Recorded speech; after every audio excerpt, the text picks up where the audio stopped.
Deuxième lettre de Paul à Timothée. Chapitre 1. Moi, Paul, je suis apôtre du Christ Jésus parce que Dieu l'a voulu. Je suis chargé d'annoncer la vie promise que le Christ Jésus nous donne. Timothée, mon fils très aimé, c'est à toi que j'écris. Que Dieu le Père et le Christ Jésus notre Seigneur te bénissent. Qu'ils te montrent leur amour et te donnent la paix. Nuit et jour, quand je prie, je dis toujours ton nom. Et je remercie Dieu que je sers avec une conscience pure, comme mes ancêtres l'ont fait. En me rappelant tes larmes, j'ai très envie de te voir pour être rempli de joie. Je me souviens de la foi sincère qui est en toi. C'était déjà celle de ta grand-mère Loïs et de ta mère Eunice, et cette foi est en toi aussi, j'en suis sûr. C'est pourquoi je te rappelle ceci. Garde bien vivant le don de Dieu que tu as reçu quand j'ai posé les mains sur ta tête.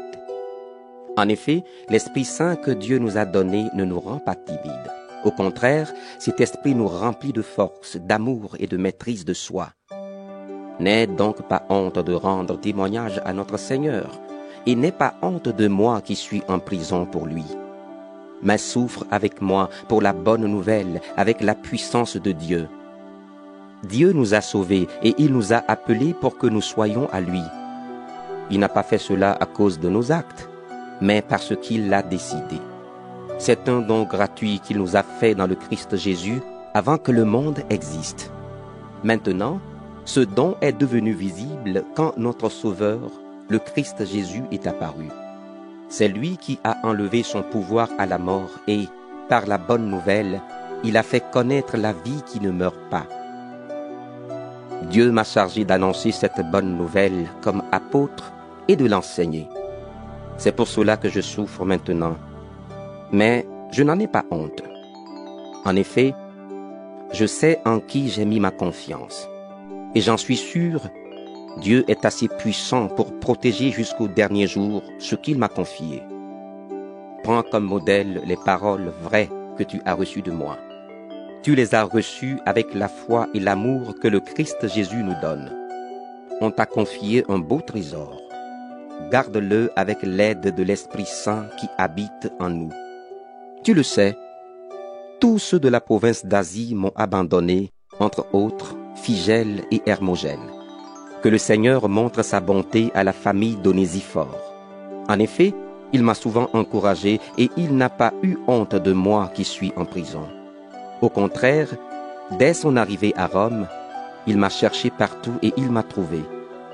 Que le Seigneur Jésus lui donne de recevoir la bonté de Dieu le jour du jugement.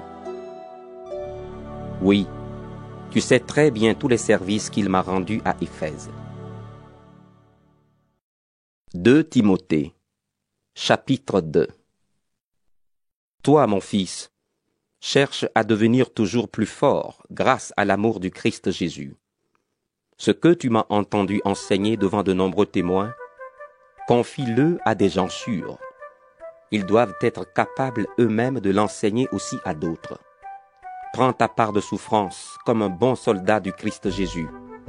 Un soldat qui sert dans l'armée et qui veut plaire à son chef ne s'occupe pas des affaires de la vie civile. Un sportif ne peut gagner le prix que s'il joue selon les règles. Les fruits de la récolte sont d'abord pour le cultivateur qui a beaucoup travaillé. Réfléchis à ce que je dis, et le Seigneur te fera tout comprendre. Souviens-toi de Jésus-Christ. Il s'est réveillé de la mort. Il est né dans la famille de David, son ancêtre, selon la bonne nouvelle que j'annonce. À cause de cette bonne nouvelle, je souffre et je suis même attaché avec des chaînes comme un bandit. Mais la parole de Dieu n'est pas enchaînée.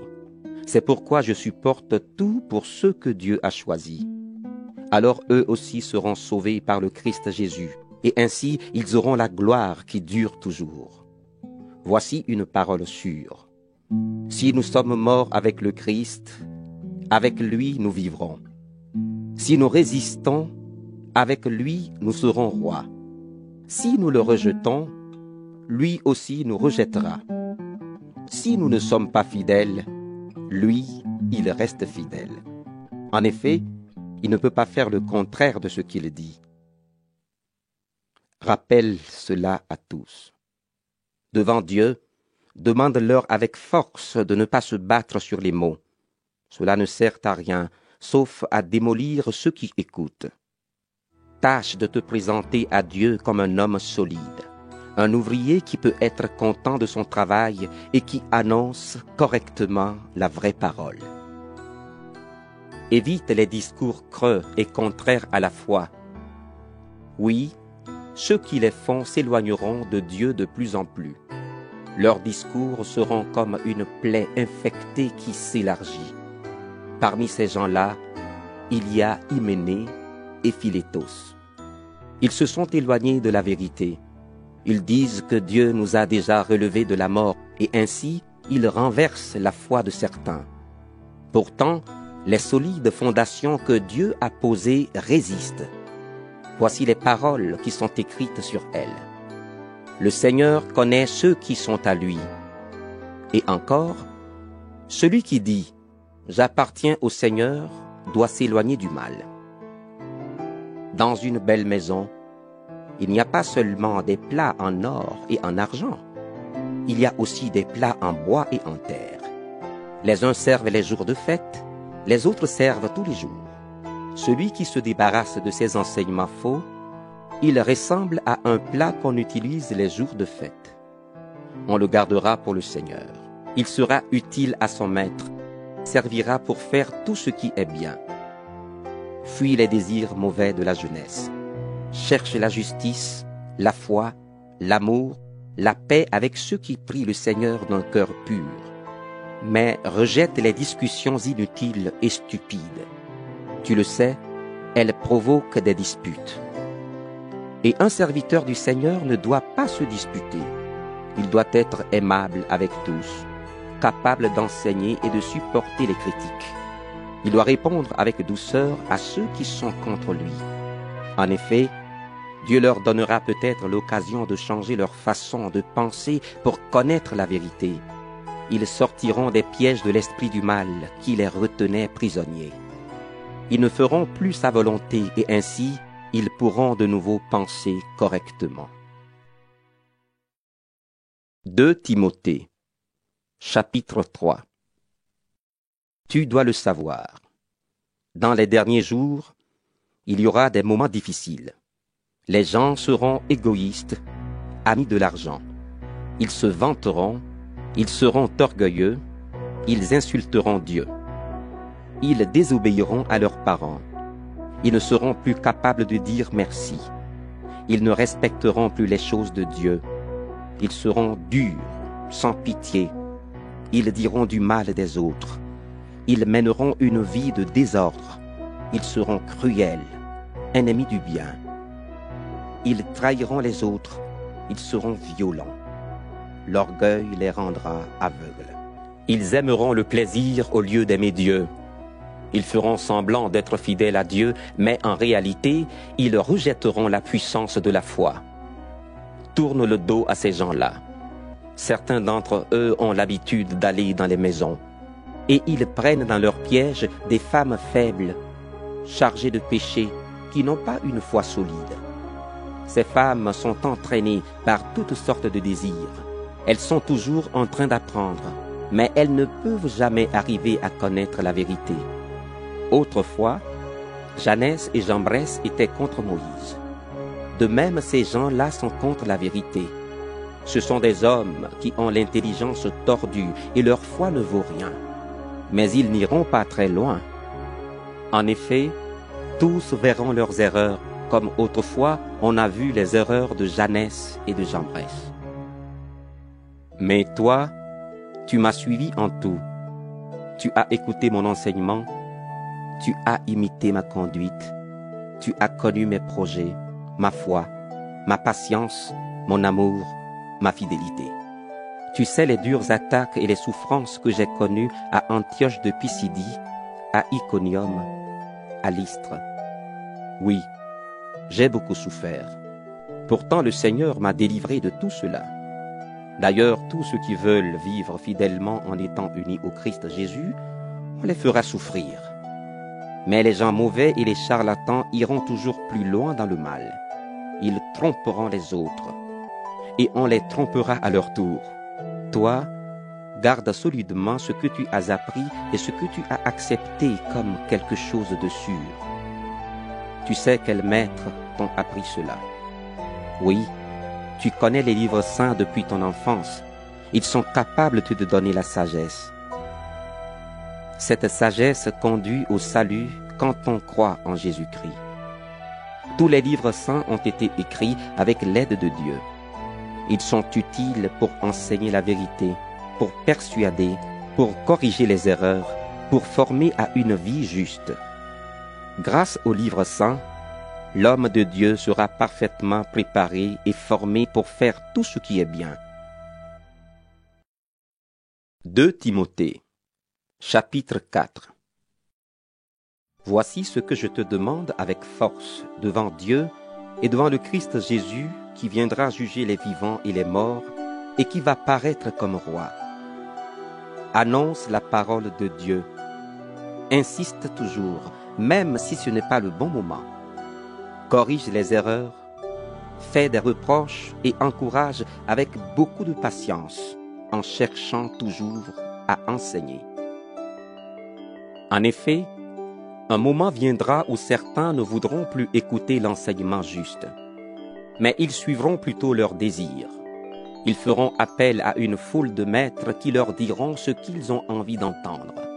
Ils fermeront leurs oreilles à la vérité et ils les ouvriront pour écouter des histoires fausses.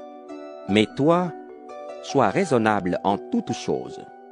Supporte la souffrance, travaille à annoncer la bonne nouvelle, sois un parfait serviteur de Dieu. Pour moi, voici le moment où je vais être offert en sacrifice. Je vais bientôt mourir. J'ai combattu le beau combat. J'ai fini ma course.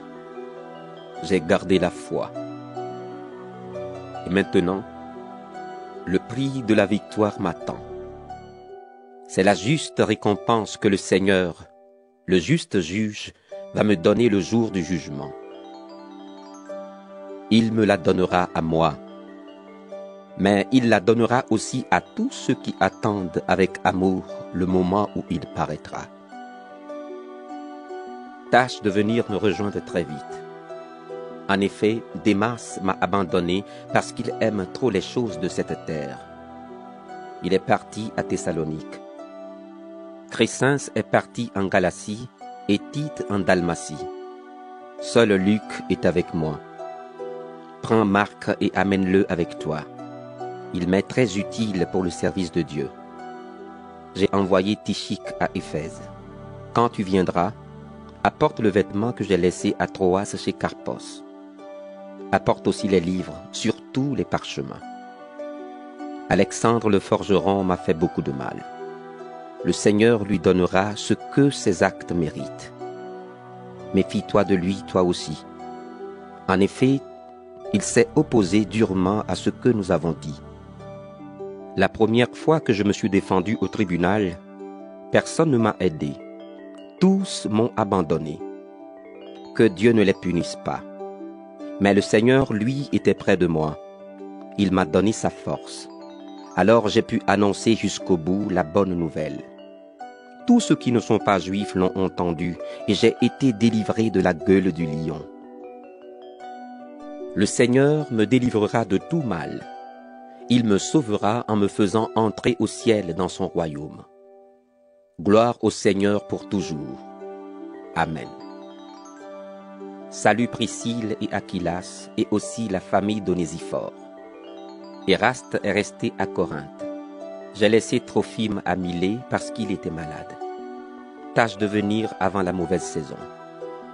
Eubule, Pudens, Linus, Claudia, ainsi que tous les frères et sœurs chrétiens te saluent. Que le Seigneur soit avec toi. Qu'il vous bénisse tous.